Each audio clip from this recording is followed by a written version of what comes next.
Alright guys, welcome back to Urge. We're going to be doing a new Monster Minute here with a new monster that was released as part of the Extra Life charitable fundraising from D&D Beyond.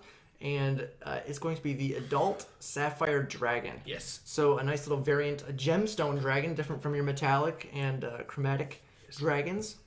So and a little bit different as it's more psionically based. So what we're going to do is we're going to talk about the roleplay value, how this could be like a boss monster, or how it could roleplay into your campaigns. Then we're going to talk about the combat value and the uniqueness value of the monster. And just give a little bit of thoughts on each of the abilities and things like that as well, how you might be able to implement it into a campaign, things like that. So first up, we're going to be talking about the roleplay value. So with the Adult Sapphire Dragon, it does have a lair, which most adult dragons, are going to have a lair of some sort, but it is legendary. Creatures will just have legendary actions. It only has 2 legendary resistances instead of 3, but that is what it is. But with the lair, they have the regional effects. They tend to enjoy eating giant spiders, so the area within 6 miles of the lair attracts giant spiders around it. Also, natural stone within 6 miles of the lair grows crystal formations and sapphire gemstone veins, particularly underground. And natural stone within 6 miles of the lair becomes a conduit for the dragon's psionic presence. As an action, the dragon can cast clairvoyance, requiring no components, targeting any natural stone formation in the region.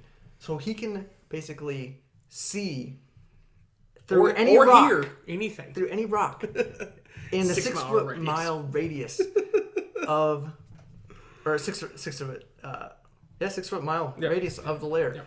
So it's a nice, interesting little way to spy on things. Yeah, you're not sneaking up on a Adult Sapphire Dragon. And another thing too, it says that they despise drow and dwarves, but they have been known to make peaceful contact with, I believe it's deep gnomes and rock gnomes, and kind of form a militant group that helps protect the territory surrounding their lair. So they're not maybe as loner as some of the other dragons may be. But they definitely have their way of doing things. So they are territorial and they are militaristic and warlike, it says as well, defending their territory with fervor, seen in few other dragons. So they are very territorial about their thing, which is a little bit different. And they do prefer to dwell in large caverns, so more underground than just regular caves or mountaintops, things like that. Hence the connections with drow, deep rock gnomes, and dwarves. Right. Makes more sense. Exactly. So with the roleplay value, it could very well be something that could be used, and when you see the combat side, you can definitely see some more of this. We went with a 3.5 out of 5 for the roleplay value, just because being able to kind of spy on the area around the lair is very cool. Interesting. Yep. You're not going to really get a sneak up on them. It could be maybe argued a little bit higher depending on how much you want to involve the whole militant group thing. Right. If you really wanted to put that in your campaign and have like a big old thing going on with that. So definitely a lot of potential, but a pretty high floor, I think. Yes. It's like 3.5 floor. Could be more depending on how deep you dive into the actual lore of the dragon, how you want to use it in the campaign. So yeah. On the combat side of things, I mean, it is your traditional adult dragon as far as very high natural armor class of 19, 204 average hit points, has a flying speed of 80, a climbing speed of 40, a movement speed of 40, and can burrow at 30 feet. So it's the absolute most mobile thing possible. Immunity to thunder damage, immunity to being frightened. It is a dragon after all. What's it going to be scared of? It has additional saving throw bumps to 4 categories, plus 8 dex and wisdom, plus 9 charisma, plus 10 constitution. So very hard time dealing, full spell damage to this guy, essentially. Right. Has blind sight and dark vision, all great things. It has innate spell casting, psionics on a couple spells, scrying, telekinesis, and teleportation circle once each per day for free. As Jameson said, 2 legendary resistances. Has obviously Spider Climb and Tunneler. We know it can move through there. Multi-attack, has both a bite and a claw attack, as with most dragons. With a frightful presence. With frightful presence is 120-foot range of the dragons. A DC 17 wisdom saving throw will be frightened for a minute. And that target, if they fail, can repeat the saving throw at the end of each of its turns. But where things get a little bit more interesting and unique to individual dragon is its breath weapon. It's not a purely damage-based weapon. Right. And the wording is very interesting as well. It's a DC 18 con save. And it says the dragon exhales a pulse of high-pitched, nearly inaudible sound in a 60-foot cone. On a failed save, the creature takes 13 d6 thunder damage, which is a little below average in terms of raw damage in some of the other classes, some other subclasses of Adult Dragon. There's a reason for that. Because on a failed save, they take the full damage and are incapacitated until the end of their next turn. On a successful save, the creature takes half damage and is not incapacitated. So essentially, you're taking the full 13 d6 and you get to skip your turn. Yeah. Woof. Yeah, you're gonna be in trouble. And on with a that. technically on a 5, and odds are low, but this can be repeated every turn because if they recharge it 5 or 6. They roll a 5 or 6, 33% chance to recharge that guy every single turn. There's a good chance that you're going to see that thing off and on because it specifies also further down that this is a very intelligent dragon. It looks to ambush and tries to its knowledge of it war spies and tries to it's got military tactics and things. Trying to get its best to advantage. So it's going to realize okay, if I can make these morons skip their chance to hit me over and over again, right? I'm going to try to make that happen. Yeah, because you don't take damage, you stay alive. Right. Basic combat rules, guys. It also does have legendary actions like all adult and ancient dragons do. Can make a tail attack or a very new unique thing to this dragon, the telekinetic fling, because psionics and magical dragons and whatnot. Can choose a small or smaller object that isn't being worn or carried. You can see within 60 feet of it, and magically hurl the object at a target.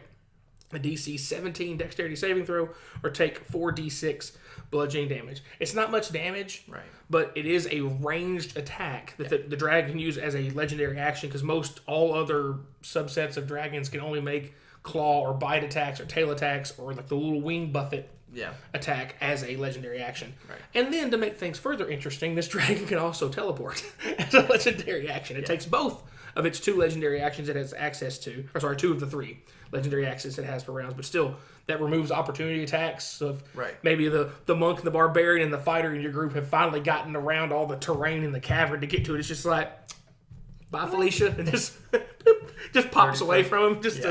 It is only a 30-foot teleport. Right, so. But it forces them to have to run back around the corner to get over there too, and constantly chasing the dragon around if it so chooses to. So, a lot of interesting abilities. The breath weapon have a chance to stun, multi-attacks, the frightful presence, the ranged attack. We decided to give it a 4.5 out of 5 possible flumps on combat.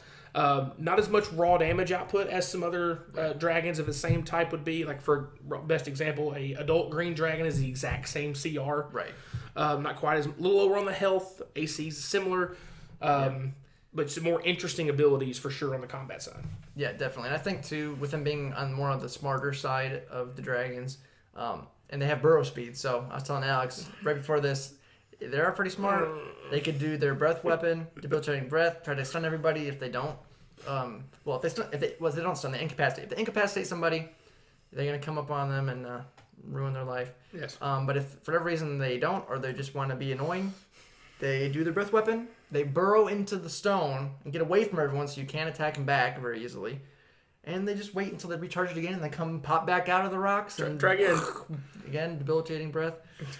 Go back, burrow into the rocks, and then you can make a really painful... You could be as cruel to your players. If this is like when they've been really dumb, like min-maxing, you're like, oh, I'll show you. I'll show you. You want to do 600 damage in a turn? I'll try being incapacitated, see how that works.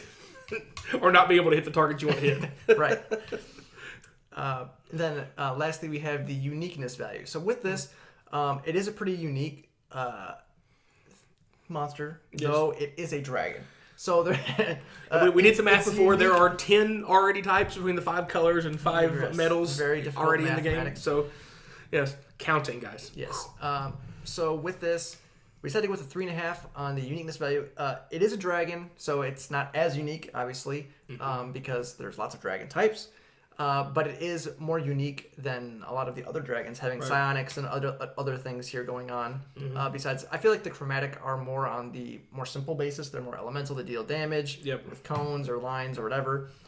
The metallic dragons have more abilities, kind of like how the Sapphire Dragon does, where they have extra effects outside of just pure damage. Right. So it's kind of more in line with the metallics in that sense, though they are lawful neutral. That's the next thing I was going to bring up, because when Jameson said, they're gem dragons, like, please tell me they're neutral dragons because the chromatics are evil and the metallics are good. He's like, they are. Yes. Yep. So they're another point in the uniqueness scale as well. Definitely, for being neutral. And they are lawful, so you could use them even as something maybe in a campaign to be like an arbiter of something. Maybe they don't really care necessarily about helping or hurting anyone. They just want to keep their territory, right? And maybe if someone's encroaching on their territory, they'll help you out in killing them. That's where your smooth talking person in the party needs to make a friend with this guy. Yeah, but maybe he wants to test your battle combat prowess before he recruits you. So you have to try not to die to him first. And if you survive, then maybe he'll recruit you, something like that. You can use it as an interesting. A lot of things that can be done interestingly with neutral creatures, especially. Yes. I'm a huge fan of the neutral line monsters for that very reason. So a really cool, interesting new dragon. They did mention that there are several different types, though in 5e this is the only one that we have seen yet, as of yet. Right. So we could possibly be seeing more in the future, which I would love to see.